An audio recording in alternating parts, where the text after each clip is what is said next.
Last night we threw in the moringa peels and we said, will the pigs eat everything? Now they didn't. This is our bucket of weeds for the day.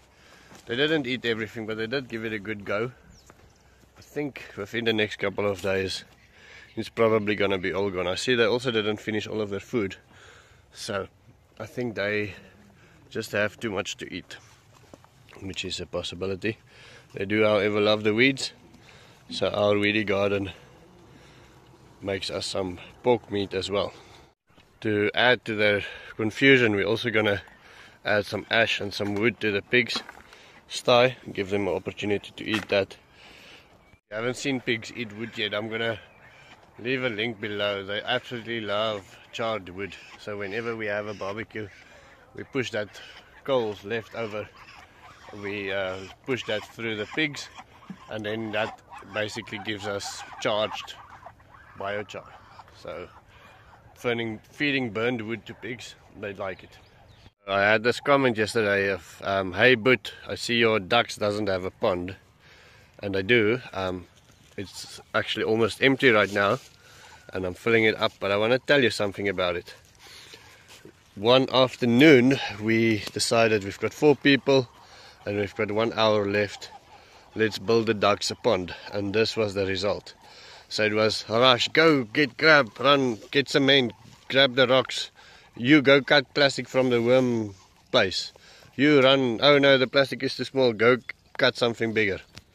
But the problem with building a pond in an hour is that it leaks. So then I heard the old permaculture rumor that if you put ducks in a leaky pond, they will seal it. It never happened. This pond still leaks. About every 4 days we have to fill it up. And so all of these trees around it is actually quite nice and green, where the other trees of the same species is still brown. And it still leaks. The ducks didn't seal it yet. I think I'll probably put some papayas around it next year, because I think it could be quite a nice papaya fertilizer pond. And then the idea that you also mentioned in your comment of using this water for fertilizing the garden, I think that's a fantastic idea. So maybe put like a bucket in here, scoop some duck goop up and put it around the tree. I think that's a fantastic idea. Building a little bit of a better nest for our duck in the bread oven, so we won't be having any termite oven bread very soon. Duck eggs I think is going to be a bit more important for me. Find another way of baking bread. Hopefully they enjoy the grass, and hopefully that will entice them to lay a bit more eggs. So it wasn't an hour after we placed the grass where our little duck decided that she likes the new nest. That makes my heart very happy. Whenever we walk we see things. So that is our dam there. Then it runs a little bit through the food forest, and then it runs through basically where we planted the spekboom hedge. Then just behind that is the sticks and thorns and things that we placed to keep the donkeys and the sheep and the things out. Now, when I walked past here this morning, I noticed something. Last year we didn't get enough rain at all, but even with that rain that we got, this is sticks and sand and things that silted up against the edge.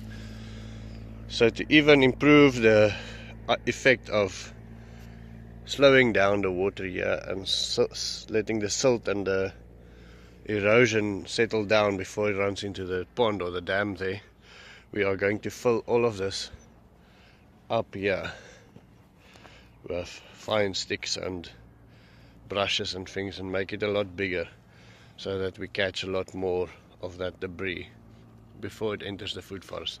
So this will be its own little sand dam at some stage, and then depending on how full that dam gets this year, we'll probably take the top of that wall for dumpy level, move it somewhere here, and then we'll build another wall again next year. So the top of the bottom wall is the bottom of the next dam. Basically, it's what the Indians does in their great water revolution, one of the things they do, and it's something that we then hope to do as well. Lucas is there improving our hedge.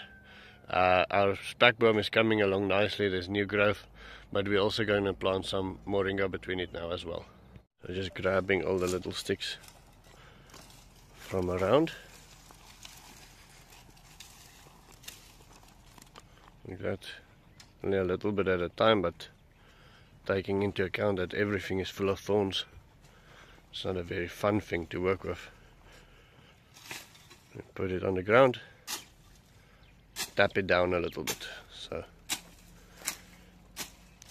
the wider this berm, sticky berm, I don't know what you call it, becomes, the more sand it will capture, or the more likely it is to capture sand. So it will have to pass over that stick, around that one, then go through there, and then go through there. So you give it loads of opportunities to be captured. Somebody else left a comment and said use frass. Now frass is the droppings of insects, and so we've got plenty of mealworms and cockroaches, you see there, and so we've got plenty of frass. So we separated some this here, and we are going to put that under the trees. So the idea behind frass, adding frass to the trees, all of a sudden the name is escaping me, is that the tree thinks it's being attacked by insects, and it goes into self-defense mode, and then that's enough, Moremi, and then it's basically produces things that chase away insects. So without the tree being actually eaten by insects, it starts thinking it is eaten by insects, and then it starts protecting itself. So if we add that under our most valuable trees, and even some of our other ones, we will definitely have enough for them all. And that is the end of our story for today. I will see you tomorrow. Have a wonderful day.